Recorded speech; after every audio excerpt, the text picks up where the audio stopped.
Hi అందరూ బాగున్నారా? నా పేరు కళ్యాణి. నాది ఫస్ట్ వీడియో అండి. నా ఫేస్ చూపిస్తూ మాట్లాడడం. నేను ఫస్ట్ నుంచి అనుకున్నాను వాయిస్ ఓవర్ ఇచ్చుకుంటే సరిపోతుందననేసి. కాకపోతే ఇది మాత్రం ఈ వ్లాగ్ అయితే మాత్రం నాకు ఫేస్ చేసి మాట్లాడాలనిపించింది. ఒక చేదు అనుభవం అయితే బాగా ఎదురైంది. నాకు తట్టుకోలేకపోయాను. బాధ అనిపించింది. ఈ మధ్య మా వాడిని నాకు 3 ఇయర్స్ బేబీ ఉంది. వాడిని స్కూల్‌లో జాయిన్ చేస్తే వాళ్ళు చెప్పారు ఆధార్ కంపల్సరీ ఎన్రోల్ చేసుకోవాల్సొస్తుంది. ఆధార్‌కి ఇవ్వండి అనంటే, ఇన్ని రోజులు ఎందుకు చేసుకోలేదని కూడా ఒక క్వెషన్ రైజ్ అవ్వచ్చు మీకు. కాకపోతే మా వాడికేంటంటే బర్త్ సర్టిఫికేట్‌లో పేరు తప్పుబడింది ఇనిషియల్. దానికోసం నేను మా అమ్మ వాళ్ళ ఇంటి దగ్గరే నేను అప్లై చేయాల్సొచ్చింది. కావలి వాళ్ళది.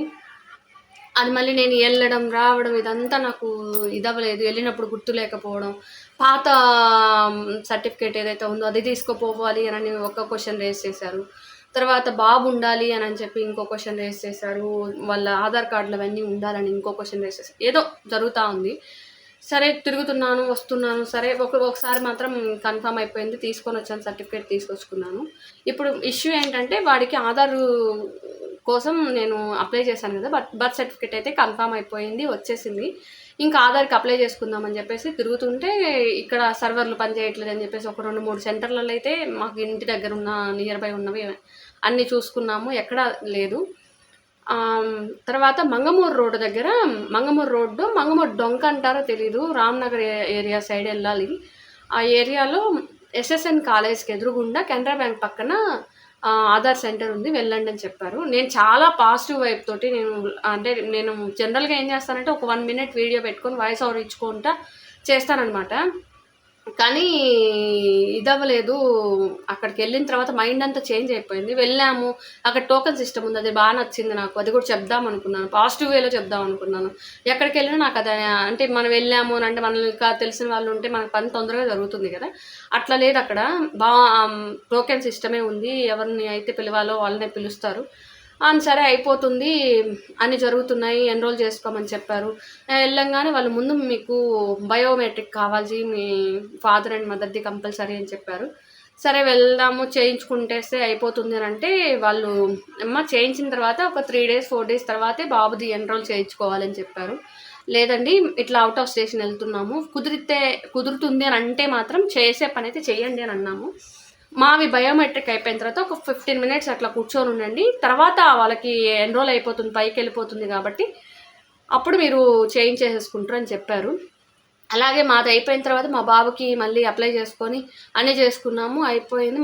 అంటే 15 ఇయర్స్ ఇప్పుడు దాదాపు మేము వెళ్ళిన దగ్గర నుంచి ఒక అరగంట సేపు ఉన్నాము అక్కడే. అరగంట సేపట్లో బాబుని మేము పట్టుకోకుండా అయితే లేం కదా. సరే అయిపోయింది. బాబుని మా వాడేంటంటే కొంచెం యాక్టివ్గా ఉంటాడు. చిన్నప్పటి నుంచి ఏంటంటే ఫోన్లు అవి పట్టించకపోవడం వల్ల వాడికి ఆడడమే ఇది ఉంటుంది వాడికి. ఎప్పుడు పడితే అప్పుడు నాన్ స్టాప్గా వాడు లేచిన దగ్గర నుంచి నిద్రపోయేదాకా నాన్ స్టాప్గా ఆడడమే ఉంటుంది వాడికి. అందువల్ల ఏంటంటే అక్కడ కూడా ఆడుతూనే ఉన్నాడు. నన్ను పిలిచారు అని అన్నప్పుడు మా వారు పట్టుకుంటున్నారు, మా వారిని పిలిచారు అంటే నేను బాబుని పట్టుకొనే ఉన్నాము. బాబు మంచినీళ్ళు అడిగాడు, ఇచ్చేసే లోపల నేను టర్నింగ్ చూసుకునేటప్పటికి వాడు వాళ్ళ నాన్న దగ్గరికి పరిగెట్టేశాడు. ఇంకా అక్కడ పరిగెట్టడంలో ఒక ఆయన, అక్కడ వర్క్ చేసే ఆయన కొంచెం రూడ్గా మాట్లాడారు. నాకు ఆ మాట తీసుకోలేకపోయాను. పిల్లల్ని పట్టుకోవడం తెలియకపోతే రాబాకండి అని కొంచెం రూడ్గా మాట్లాడాడు. నాకు అది బాధేసింది. సరే ఇంక అనేశారు. ఎందుకన్నారు అంత మాట అంటే, ఏంటమ్మా చూస్తూ ఉంటావేంది, పిల్లల్ని పట్టుకోవడం చేత కదా ఏంది అని మాట్లాడారు. ఇంక నాకు బాధేసింది. ఇంక కామ్గా పిల్లాడిని తీసుకొని నేను బయటికి వెళ్ళిపోయాను. అంటే అక్కడ ఉండాల్సి వస్తుందేమోననే పిల్లాడిని పట్టుకొని నేను అక్కడే ఉన్నాను. సరే అయిపోయింది. నేను ఇంకా బాబుని తీసుకొని బయటికి వెళ్ళిపోయాను. మా వారే అక్కడ చేయించుకుంటూ ఉన్నారు. ఇంకా అంతా ప్రాసెస్ అంతా అయిపోయిన తర్వాత నాకు ఇంకా తట్టుకోలేకపోయాను, ఏడుపని వస్తూ ఉంది. పోయి అన్న మీరు మాట్లాడింది అయితే టోన్ అయితే నాకు కరెక్ట్గా అనిపించలేదు, చెప్పండి, నేనైతే అరగంట నుంచి ఇక్కడే ఉన్నాను, మీ వాళ్ళని అడగండి, నేను పిల్లాన్ని పట్టుకొని ఉన్నానా విడిచిపెట్టేసి ఉన్నానా అనేసి. ఆ మాట బాగలేదన్నానంటే, ఇప్పుడు ఏందమ్మా నీ పనేంది, సర్వీస్ చేయించుకోవడానికి వచ్చావు, సర్వీస్ చేసేసుకోరు కదా, నువ్వు వెళ్ళిపో అని అన్నారు. ఆ మాట తీసుకోలేకపోయాను. మళ్ళీ షఠామని కొట్టినట్టు అయిపోయింది. ఏంటిది, ఎందుకన్నా అట్లా మాట్లాడుతున్నారు, సర్వీస్ చేయించుకోవడానికి. అవును, మీకు సర్వీస్ చేయడానికే కదా మీరు ఉన్నారు, నేను సర్వీస్ చేయించుకోవడానికే వచ్చాను కదా, నేను ఇక్కడ ఉండిపోవడానికి రాలేదు, మీరు పోండి అని చెప్తే కానీ నేను పోకుండా ఉండడానికి లేదన్నా అని చెప్పి మాట్లాడుతుంటే పక్కన వాళ్ళు ఉంటారు కదా, ఎట్లాగో మనల్ని సపోర్ట్ చేసే వాళ్ళు ఉంటారు కదా, అక్కడ కూడా ఒక ఆయన ఇదేందమ్మా ఇప్పుడు నువ్వేం గలబా చేయడానికి వచ్చావా ఎట్లా, ఏం చేయడానికి, ఏం ప్రూవ్ చేయడానికి వస్తున్నావు నువ్వు అని అన్నారు. నాకు అది బాధ, అంటే కోపం ఇంకా పెరుగుతూ ఉంది.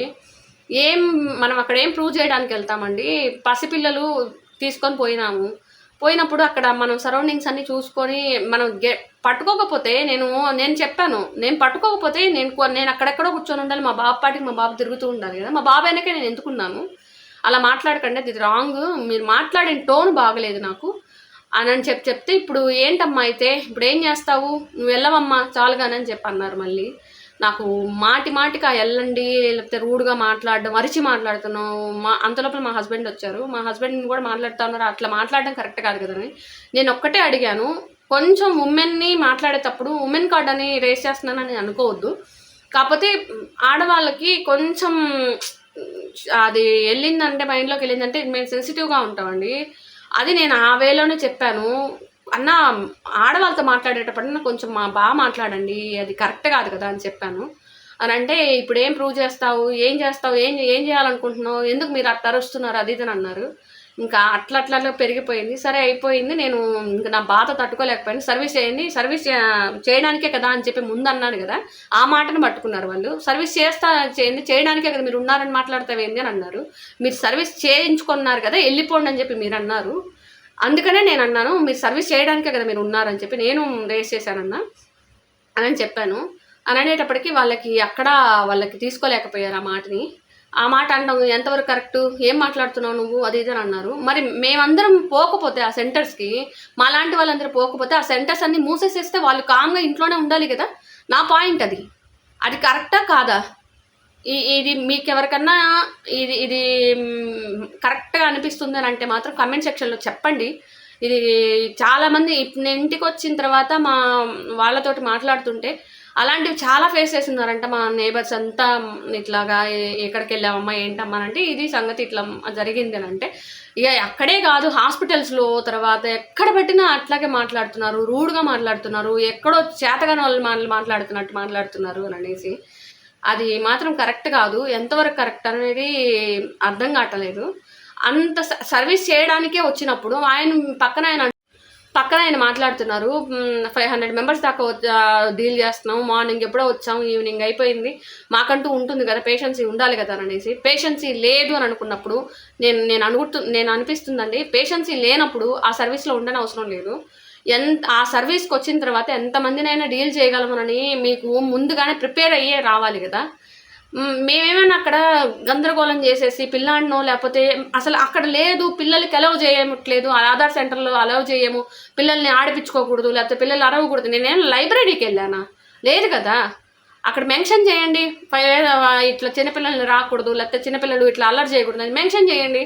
మీకు తెలుసు కదా, మీరు మనుషులే కదా, మీరేం రోబోలు కాదు కదా. రోబోలు కానప్పుడు అర్థమవుతుంది కదా ఫీలింగ్స్ అనేవి. నేను ఎక్కడ పట్టుకోలేదు, ఒక సెకండ్ పక్కన ఉండి మాట్లాడేటప్పుడు కొంచెం ఆలోచించి మాట్లాడాలా, అదే నేను అనుకుంటున్నాను. సారీ, ఎవరికన్నా బాధ అయితే కలిగించుంటే సారీ అయితే, కానీ నాకైతే మాత్రం అక్కడ నేను చేసింది రాంగ్ అయితే మాత్రం కాదు. నాకు బాగా కాకపోతే ఇంకొకటి ఏంటంటే ఇంటికి వచ్చేసిన తర్వాత ఒక 1 అవర్ తర్వాత వీడియో చేస్తున్నా, అది తగిలిన తర్వాత నేను మళ్ళీ ఇప్పుడు వీడియో చేస్తున్నాను. నేను ఆధార్కి అప్లై చేసి వచ్చాను కదా, అది రిజెక్ట్ అని వచ్చింది, అది విచిత్రంగా ఉంది. అంటే పర్సనల్ ఇదితోటి వాళ్ళు రిజెక్ట్ అనేది పెట్టారో లేకపోతే ఏం జరిగిందైతే నాకైతే తెలియదు. ఇది మాత్రం నేను కొంచెం లీగల్గా అయితే వెళ్దాం అనుకుంటున్నాను. అది లీగల్ అంటారో ఏమంటారో నాకైతే తెలియదు, నేను అంత పెద్ద చదువుకోలేదు. నాకైతే మాత్రం బాధేసింది అట్లా మాట్లాడడం, ఆ టోన్లో మాట్లాడడం, లేకపోతే అంత పెద్దగా అక్కడ వాళ్ళంతా జాయిన్ అవ్వడం. నేను వస్తుంటే ఆడవాళ్ళంతా అక్కడ పనిచేసే ఆడవాళ్ళంతా, నేను అప్పటిదాకా పిల్లాన్ని పట్టుకొని ఉండి చూడడం అంతా చూసిన వాళ్ళంతా వచ్చి సారీ మేడం, అది మేడం, ఇది మేడం, ఆ సార్కి పొద్దుటి నుంచి ఇట్లా ఉంది మేడం, పని ఉంది మేడం, అదే అని అంటున్నారు. వాళ్ళని చూసైతే కాదు కదా, ఆయన మాట్లాడిందే కదా మనకు బాధేసింది. వాళ్ళకే చెప్పేసి వచ్చాను. వాళ్ళ కొంతమంది అయితే ఉంటారు, కొంతమంది మరీ ఉంటారు, అలాంటి వాళ్ళు ఓపిక లేనప్పుడు ఇళ్లలో ఉండండి. సోషల్ సర్వీస్ చేయడానికే మీరు వచ్చారు, ఆ సర్వీస్ చేయడానికి వచ్చినప్పుడు కొంచెం పేషెన్సీ ఉండండి. పేషెన్సీ లేదా కాసేపు పక్కన ఉండండి, అంతేగాని పక్కనోడి మీద అరవాలని మాత్రం అరవద్దు. మీరు ఒక లెవెల్లో ఉన్నారు, మీరు ఒక ఏమంటారు పొజిషన్లో ఉన్నారు కాబట్టి మేము చేస్తే తప్ప మీకు ఇది అవ్వదు అని అంటే, ఇలాంటి సెంటర్లు కాదు ఇంకొక పని.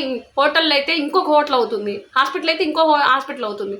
అంతేగాని మేము మా డబ్బులు ఖర్చు పెట్టుకొని మా ఇదితోటి మేము వస్తే కానీ మీకు జరగదు. అది మాత్రం గుర్తుపెట్టుకోండి. ఒక పబ్లిక్గా చెప్తున్నాను, అది మాత్రం గుర్తుపెట్టుకోండి. పబ్లిక్ సర్వెంట్గా ఉన్నప్పుడు పబ్లిక్ని రెస్పెక్ట్ చేయడం నేర్చుకోవాలి ఫస్ట్. Thank you.